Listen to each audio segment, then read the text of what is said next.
Hey everyone, welcome back. My name is Shane, and today we'll be having a look at ENS. What exactly is ENS? Well, it's Ethereum Name Service. And what exactly is this decentralized naming for wallet websites and a whole lot more?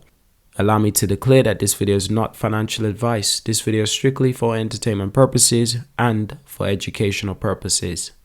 So what exactly is Ethereum Name Service? Well, it's a naming system that it's based on the Ethereum blockchain with the open, distributed, extensible feature. ENS's jobs is to map human readable names like John.eth to machine readable identifiers such as Ethereum/cryptocurrency addresses, content hashes, and metadata.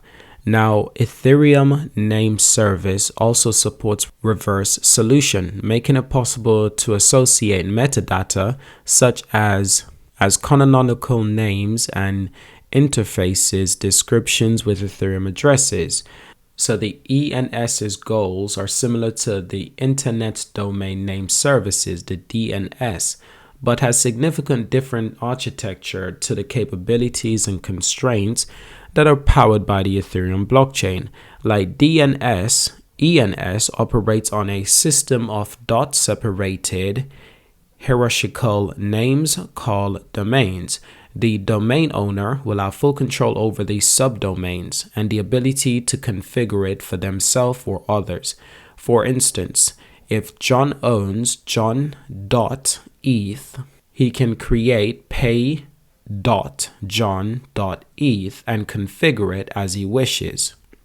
And there's an added note to this information. Don't forget to claim your airdrop tokens before May the 4th, 2022 if you have registered for .eth second level domain in the past, navigating to the ENS website for claiming. Once again, this is not financial advice. This is just public information that's been provided to me.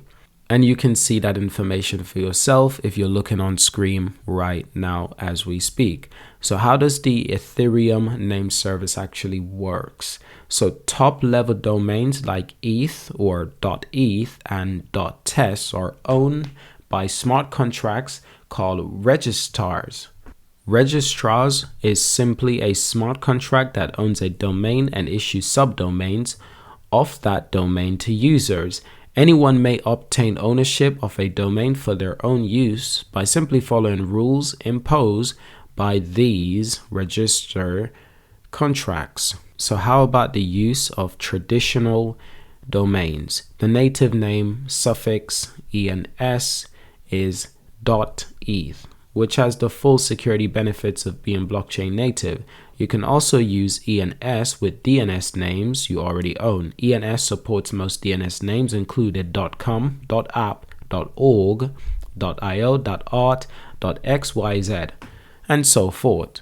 Now they go into more complicated information into the architecture of ENS, but it does get fairly complicated. I don't think we really need to touch on that subject because it's probably not beneficial to this video. We want to focus on the main use cases of the Ethereum Name Services. Now the ENS registry consists of a single smart contract that maintains a list of all domains and subdomains and stores 3 pieces of information about each: the domain owner, the domain solver, and the caching lifespan for all records under the domain. So the domain owner may either be a user or a smart contract, and the role of them in the ENS registry may set the resolver and the TTL for the domain. Now, transfer ownership of the domain to another address, that's also possible. Change the ownership of the subdomains are actually possible as well. And these are all done in the ENS registry. The existence of the ENS registry is only to map a name to the resolver responsible for it. And the resolver are responsible for the actual process of translating names into addresses. Now, any contract that implements the relevant standards may act as a solver in the ENS.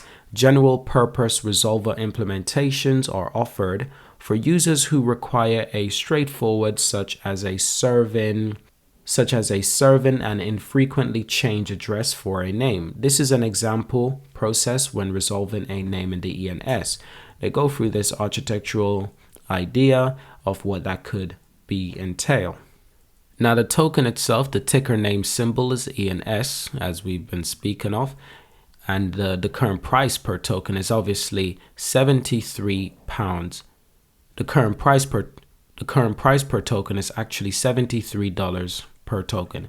And this token has been trending recently. I've seen people on Twitter simply saying that they've actually claimed thousands or hundreds of dollars in this process simply by claiming their Ethereum domain name, basically. So it got me quite interested in thinking, well, what is this thing? And obviously I was curious about the distribution of the tokens as well, because token distribution is obviously really important. Supply right now, like the circulating supply is 20 million. That's extremely low.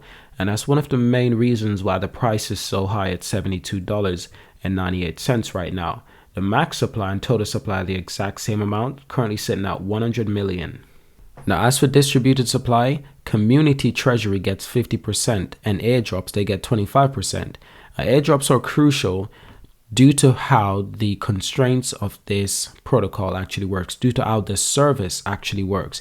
Core contributors, they get 18.9%, which is really good because they're the ones who are actually building this software, this service. They're actually crucial, more than crucial. They are the foundation, the backbone to the ENS. So it's crucial. Launch advisors, they get a percentage, and that's at 0.58. Future contributors is 1.25% and 1.29% to external contributors. And translators, they get 0.05%, 2.5% to select integrations. And key holders, they get 0.25%. With an active Discord users, they get 0.125%.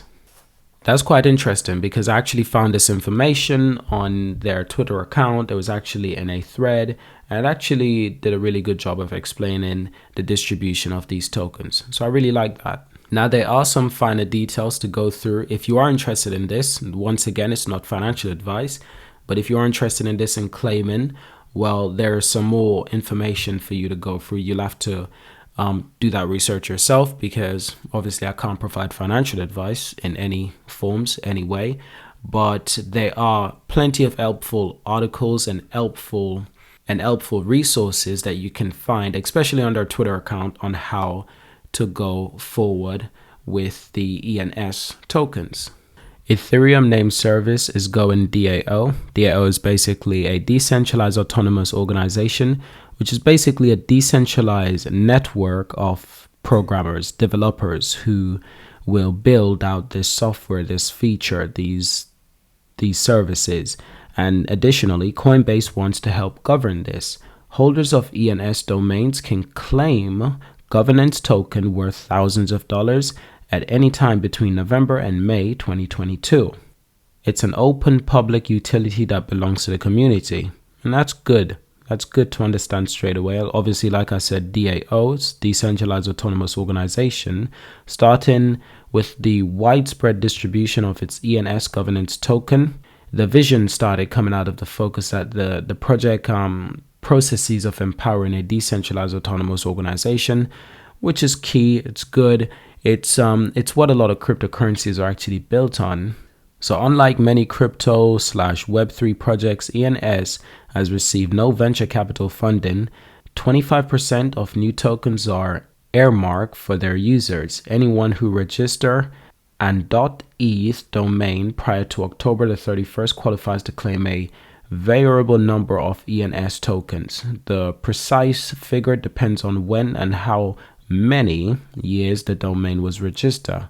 So some 137,000 individual wallet addresses are able to claim a medium average of 180 tokens. ENS Director of Operations Brantley Millingham told Blockworks via Discord, the price of this newly traded asset is naturally volatile, but at the time of publication, the average amount is valued around 11,000.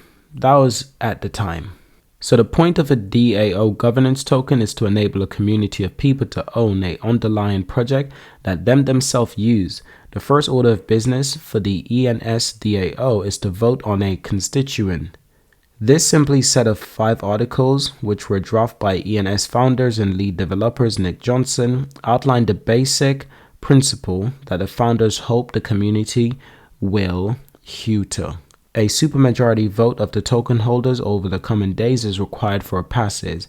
This is just the initial ENS constitution explained. There is an amendment provision, and we expect it to be changed and improved by the DAO going forward. And as Brentley said it himself on the 9th of November, you were not airdrop free money, you were airdrop responsibility. It's quite an interesting way of putting it, and I can see where you'd get that idea from. Now, Coinbase wants a seat at the table, and of course, why wouldn't they? An interesting early development is that Coinbase Inc., an organization, wants to be a delegate. That has raised some eyebrows, and of course it would, because Coinbase is a centralized company. They're not decentralized in any way. Now, as the idea of the large public company being a delegate of an important piece of Web3 infrastructure cuts against the grain of decentralization. Of course it does. So naturally, a lot of people were questioning this. A lot of people were obviously fired up. So Coinbase is currently in 3rd place to delegate vote count, right behind Milligan and Johnson. They will be very likely to become an influence delegate. The process is open-ended, and the ENS token holders can choose to delegate any delegate, or to self-delegate and vote on governance issues directly. Whatever you think about Coinbase candidacy, the fact that they have signals strong support is being interrupted by as bullish for the ENS token price, which currently trades predominantly on Uniswap. So that's quite interesting. Now, obviously, like they've said, the token is quite volatile. So doing a price analysis on this token is practically impractical. There is no given. This token could be $500 in a couple of days. It could be $5 in a couple of days. There is no stability yet. There is no bottom line. In terms of intrinsic value or just belief system of value, I don't think this token fully have that yet. Now, there has been volatility, and it hasn't been insanity in terms of volatility, considering that the circulating supply is only 20 million and it's quite low. The volatility hasn't been insane, to be honest. We've seen it gone from $83 to sometimes around $40. Obviously, that is a lot. That's like losing half its price, but we've seen this happen with many other crypto, and it's not the first, and it won't be the last.